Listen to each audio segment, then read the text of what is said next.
আসসালামু আলাইকুম।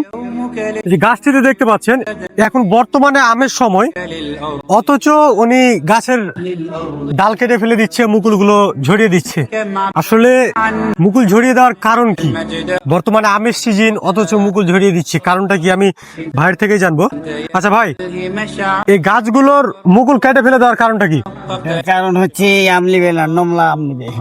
নমলা আম লিবেন? আচ্ছা, নমলা আম লিলে লাভ কি ভাই? দাম বেশি। এটা কি জাতের আম? কাটিমন। ও, কাটিমন অফ সিজনেও পাওয়া যায়।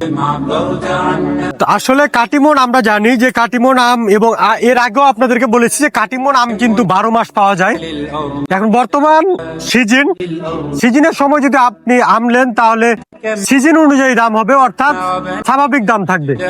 আর অফ সিজনে যখন আপনি আম নিবেন, তখন দেখা যায় যে আপনার সিজনে যদি 5,000 টাকা মন হয়, অফ সিজনে 20 থেকে 25,000 টাকা মন হবে।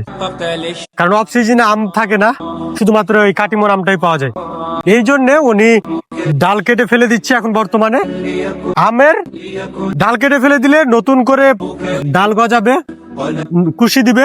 এই যে পিছনে যে গাছটা দেখছেন, এই গাছটা যেমন কুশি দিয়েছে, এরকম কুশি দিবে, এবং যখন আমটা পেকে যাবে, এমনি স্বাভাবিক আমগুলো যখন পেকে যাবে, তখন এই গাছগুলোতে আবার মুকুল আসবে। অফ সিজনে আম পাবে, প্রচুর পরিমাণ দাম পাবে।